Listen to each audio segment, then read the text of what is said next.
This video shows how cross-site scripting attacks can exploit source code and take advantage from it. This is the view of the Starbook.com website, a discussion board website. A user, Alice, visits her wall and posts a comment on the wall. Once the button is clicked, the comment will be displayed on the wall. This is a view of myservlet.java. In this file, the user's request is processed. The servlet then redirects to the index.jsp to display the comments. This is a view of the index.jsp file. In this file, the session variable messages is fetched. The HTML table is constructed to display each message in the page. Now let's look at the project folder on the left panel. In order to launch a cross-site scripting attack, an attacker has to create a fake Starbook.com website. This server is a complete replica of the legitimate Starbook.com. Now we take a look inside of the hacker's index.jsp file. If a user is lured into entering his username and password, the credential is in the URL query string. The credential is then fetched by using the command request.getParameter string. Once fetched, the credential is stored in the hacker's database. The SQL insert statement is used to form an insertion query, and the execute update method is used to perform the insertion. Now Mallory comes in and views Alice's wall. But instead of posting a comment, he intends to inject an HTML form into the text field.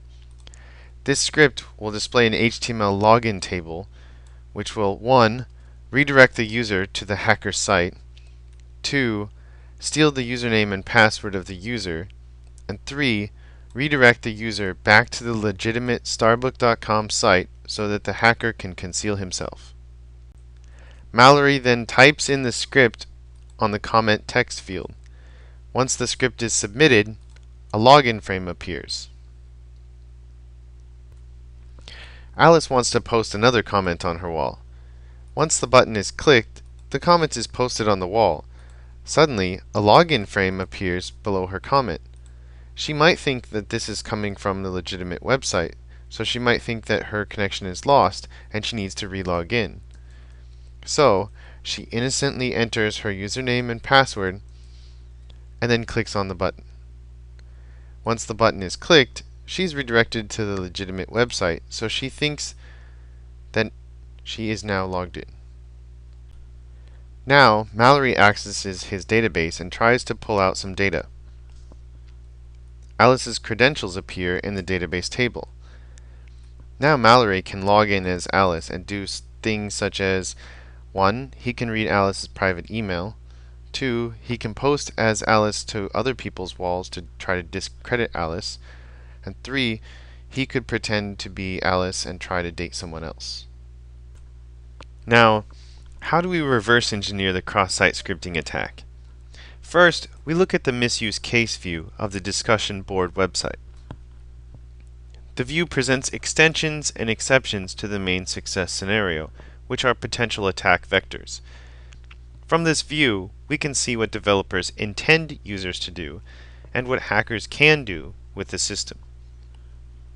In the case of a regular user, she can enter comments, and comments will be displayed to the user.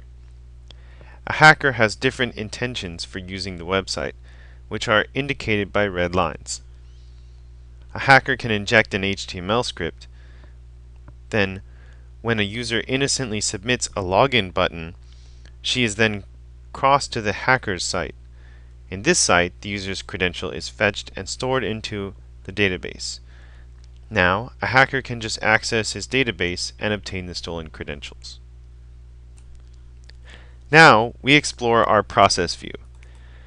This view contains additional information about the flow of control during the interaction and can show specific locations within a sequence of method calls where the system can be exploited. When a user enters her comments, the method processRequest is called. This is the exact location of vulnerability. If any request is processed without performing any checking, any number of bad things could happen.